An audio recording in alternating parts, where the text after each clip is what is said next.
আসসালামু আলাইকুম। আমরা আজকে কথা বলবো পোস্ট বার্ন স্কার কন্ট্রাকচার কি, কিভাবে হয়, কিভাবে এটা প্রিভেন্ট করা যায় এবং এর চিকিৎসা কি হতে পারে। আমি professor doctor Mohammad Nasiruddin, plastic surgeon. আজকে এটা নিয়ে আপনাদের সঙ্গে কথা বলবো। অর্থাৎ পোস্ট বার্ন মানে পোড়ার পরে আমাদের যে সমস্ত স্কার হয়, ক্ষত হয় শুকিয়ে যাওয়ার পরে, এবং সেটা থেকে কন্ট্রাকচার অর্থাৎ আঙ্গুল অথবা বিভিন্ন জয়েন্টের ওখানে যদি হয় তাহলে সেগুলো বাঁকা হয়ে যায়, সেগুলোকে সহজে সোজা করা যায় না। তার নর্মাল যে ফাংশন থাকে সেই ফাংশনগুলো ঠিকমতো করা যায় না। এই বিষয়টা খুবই গুরুত্বপূর্ণ। বার্ন রোগীদের জন্য এই পোস্ট বার্ন কন্ট্রাকচার প্রিভেন্ট করাটা অত্যন্ত জরুরি। কোথায় কোথায় এটা হতে পারে, কি কারণে এটা হয়? আসলে যখন কোনো বার্ন হয় তারপরে সেই ক্ষতটা স্বাভাবিক নিয়মে শুকায় না, তখন যেটা হয় যে আশেপাশে থেকে চামড়া যেখানে থাকে না সেখানে স্কারের মাধ্যমে এটা হিলিং হয়, ক্ষতস্থানটা পূরণ হয়। তাতে করে আশেপাশের যে চামড়া সেটা কুঁচকে যায়, কুঁচকে গিয়ে ধরুন বিশেষ করে আমরা যেটাকে বলি আঙ্গুলের যে সমস্ত ফ্লেক্সর সারফেস, হ্যাঁ, অর্থাৎ যেগুলোকে এরকম বাঁকা হয়, আঁকড়া আঙ্গুল এরকম বাঁকা হয় আবার সোজা হয়। ধরুন আঙ্গুলের এখানে যদি কোনো ক্ষত হয়, পুড়ে যায়, এবং সেটা যদি ঠিকমতো ভাবে হিলিং না হয় তাহলে আস্তে আস্তে এটা টানতে গিয়ে এরকম হয়ে যাবে। একটা পর্যায়ে এটা একদম ফিক্স হয়ে যাবে, একটা আর ঠিক করবা যায় না। যদি এখানে হয় তাহলে এই যে মেটাকার্পোফ্যালেঞ্জিয়াল জয়েন্ট যেটা, এখানে এরকম হয়ে যাবে। কোনো কোনো সময় হতে পারে হাত এরকম মুঠি হয়ে যেতে পারে, এটা খোলা যায় না। জয়েন্টের যদি এখানে হয়, রিস্টের কাছে, তাহলে এরকম হয়ে যেতে পারে। তারপরে যদি এটা আমার কনুইতে যদি হয়, কনুইতে এখানে যদি পুড়ে যায়, পুড়ে যাওয়ার পর যদি ঠিকমতো হিলিং না হয় তাহলে এটা আস্তে আস্তে এরকম বাঁকা হয়ে যেতে পারে, একটা পর্যায়ে পার্মানেন্ট হয়ে যেতে পারে। এবং এটা যদি লম্বা সময় থাকে তাহলে যে জয়েন্টের যে হাড়গুলো আছে একটা অন্য সঙ্গে ফিক্স হয়ে যায়, পরবর্তীতে এটা আর পরিপূর্ণভাবে সোজা করা যায় না। একই সঙ্গে আমাদের শোল্ডার জয়েন্টে যদি বগলে হয় তাহলে এরকম ভাবে আমরা অ্যাবডাকশন করি যেটা, সেটা আর করতে পারি না। একইভাবে পায়ের আঙ্গুল, অ্যাঙ্কেল জয়েন্ট, নি জয়েন্ট, এগুলোতে এই ধরনের ঘটনাগুলো ঘটে থাকে।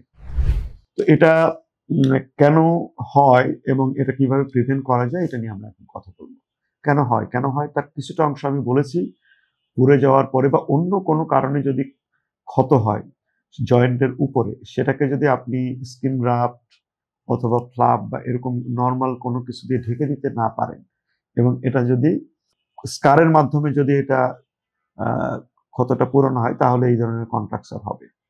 তো এটা করার জন্য, প্রিভেন্ট করবার জন্য আমরা কি করতে পারি? আমরা একটা কথা জানি যে always prevention is better then cure.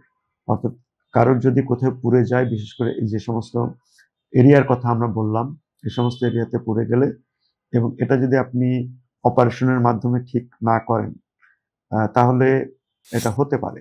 এখন আপনি কখন অপারেশনের মাধ্যমে ঠিক করতে হবে এবং কখন ড্রেসিং এর মাধ্যমে এটা ঠিক হতে পারে।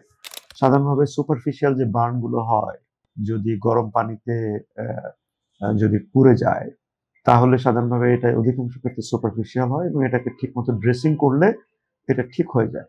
আমরা বলি যে সুপারফিশিয়াল বার্ন সাধারণভাবে 14 থেকে 21 দিনের মধ্যে এটা ড্রেসিং করে এটা ঠিক হয়ে যায়।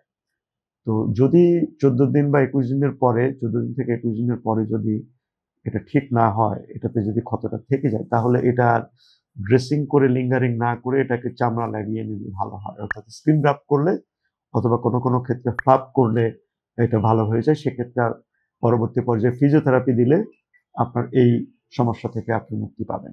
অধিকাংশ ক্ষেত্রে যেটা হয় যে বিশেষ করে বাচ্চাদের ক্ষেত্রে যেটা হয়, তাদের আঙ্গুলের এই ক্ষতগুলো সহজে শুকাতে চায় না, কিন্তু বাচ্চাদের ক্ষেত্রে অপারেশন করা নিয়ে অনেক সময় একটা দ্বিধাদ্বন্দ্ব থাকে।